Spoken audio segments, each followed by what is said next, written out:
Olá, amigos das redes sociais. Na manhã de hoje, nós vamos conversar aqui com uma grande figura, seu Raimundo de Josué, um dos vaqueiros mais talentosos que já deu aqui no nosso município de Francisco Macedo e toda a região. E é desse assunto que nós vamos falar hoje, falar sobre a vida de vaqueiro.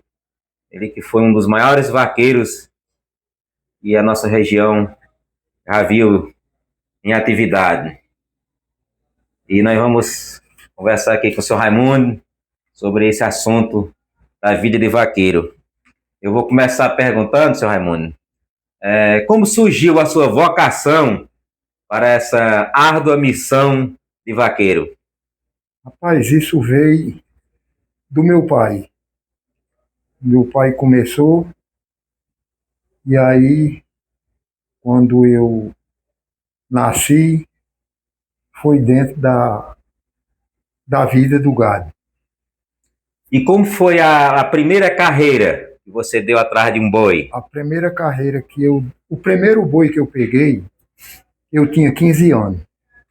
Fui mais ele para o campo, e aí ele correu atrás de uma novia, e o carro dele entrou debaixo de uma favela, e eu passei. Quando ele chegou, eu tinha pegado a novia. No caso, o início mesmo oficial da missão de vaqueiro foi aos 15 anos. Foi 15 anos. Pois me diga mais uma coisa. Durante todo o tempo em que o senhor correu atrás de boi, qual foi a carreira mais difícil que o senhor realizou? Então, na realidade, eu topei muitas coisas difíceis. Topei muitas coisas difíceis porque eu não tinha lugar ruim para mim. O lugar, o lugar para mim era onde o boi passasse. Onde ele passasse, eu passava também. Mas durante esse tempo, o senhor chegou a sofrer algum acidente, teve algum Ah, imprevisto? sofri. Sofreu, né? Eu entrei debaixo de uma catingueira e fiquei apregado debaixo. Foi que dois colegas meus, um irmão e um colega meu chegou e me tirou de baixo.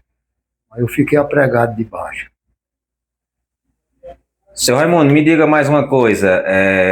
De todos os cavalos que o senhor possuiu, eu creio que cada um deveria ser melhor do que o outro.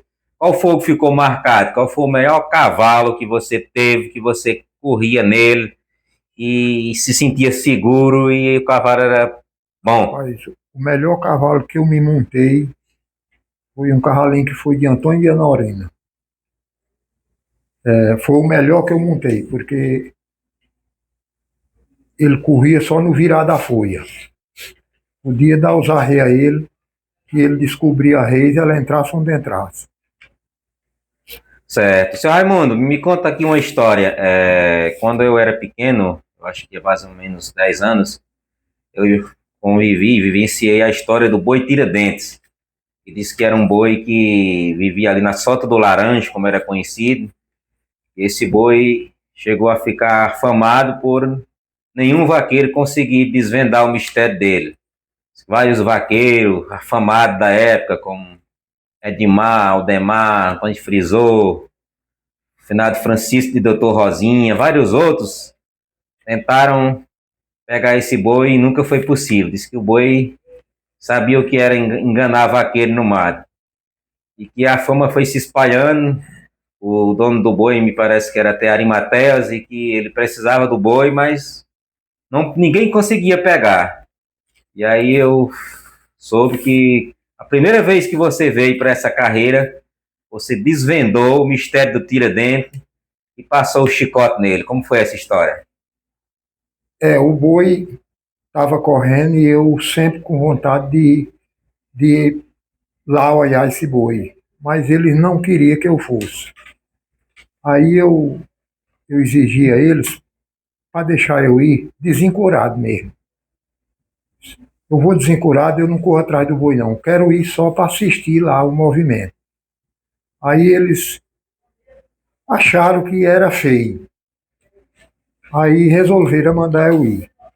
E eu fui e dei uma carreira nele e peguei. Muito bem. Nas histórias que a gente escuta de vaqueiro, eles falam que existe gado que tem mandinga, que ninguém pega. O senhor acredita nisso? O senhor chegou a testemunhar que alguma vez possa ter essa tal de mandinga e ninguém conseguir pegar? Na realidade, o povo diz que existe, mas eu nunca vi, não. Eu nunca vi, não. Porque tinha um boi correndo lá na nossa região e passou um bocado de ano correndo lá. Meu pai, toda vida que ia pegar ele, pegava. Botou chucai sem badal nele, fez um chucai de pau e botou no pescoço dele. E os vaqueiros do dono do boi vinha e corria atrás e não pegava. Vinha vaqueiro de todo canto e não pegava. Mas meu pai, toda vez que corria atrás dele, pegava. Aí eu acho que se fosse mandinga, Não, ele não ele pegava, não né? pegava, né? E o senhor também nunca achou um boi desse jeito? Todos Não, que nunca corriam. achei. Nunca achei, não. Pois é. Senhor Raimundo, me diga uma coisa. Como é o senhor se sentia? Como o senhor se sentia, digo, quando se vestia o terno de couro, o famoso gibão e perneira, guarda-peito e chapéu de couro, que era o terno do vaqueiro? Era o prazer maior que eu tinha na minha vida. Era quando o meu patrão dizia: amanhã tem um boi para pegar. Era o prazer maior que eu tinha. E parei porque acabou o campo aqui na nossa região e eu fiquei velho e agora estou só contando a história. E a história é muito bonita, por sinal. É, as carreiras que o senhor dava, geralmente teve algumas vezes que foi dada mais de duas carreiras, muitos bois. Quantos bois o senhor? Qual foi a vez que o senhor pegou mais gado assim num dia? Não, já aconteceu de eu dar 5 carreiras num dia e pegar todas as 5. E aconteceu também de botar boi no mato. Que o vaqueiro que disser que não bota boi no mato é mentiroso. Todo vaqueiro bota boi no mato. Agora tem uns que bota mais e outros bota menos. Porque o vaqueiro que corre para pegar um boi no arcanço, ele não é vaqueiro. O vaqueiro é aquele que corre atrás do boi, com o cavalo subido na garupa dele, porque só vai embora se entrar debaixo de um pau desmantelado, não der para passar. Mas o vaqueiro que corre no arcanço é medonho para botar boi no mato. Exato. Senhor Raimundo, o senhor falou aí no início que essa vocação veio do seu pai. E o senhor passou para os seus filhos essa vocação? Os meus filhos, quando eles estavam começando, foi a época que estava acabando o campo, e aí eles não continuaram.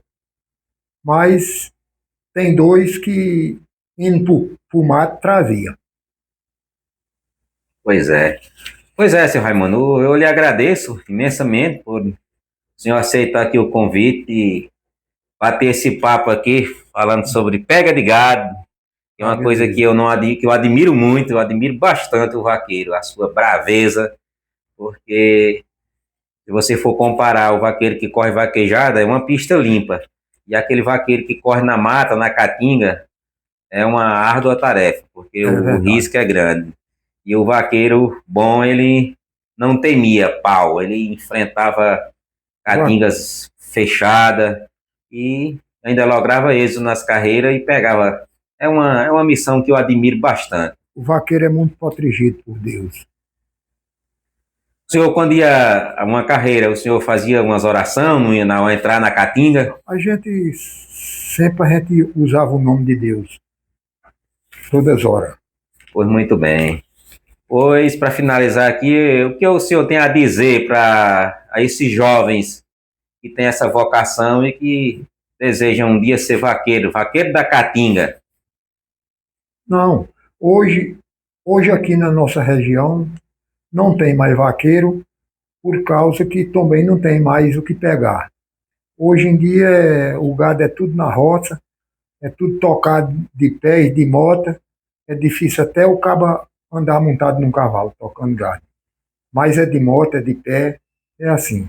Mas tem muitos cabrinha novos dispostos que se ainda tivesse serviço, gerava um grande vaqueiro. Me lembrei aqui de uma coisa. Os coros que você exerceu sua missão por tantos anos, você ainda tem guardado de lembrança? Tem o gibão e as perneiras eu tenho também. Está lá na casa de Zé Braz, mas eu tenho. Tem a cela e tem os couro velho ainda. Mas quando vê um terno de couro, ainda sente aquela vontade de vestir? Ah, sinto demais. Quando eu vejo um vaqueiro encurado, eu tenho a maior vontade de vestir. Pois está certo, seu Raimundo. Pois muito obrigado. Felicidade aí pro senhor e tudo de bom.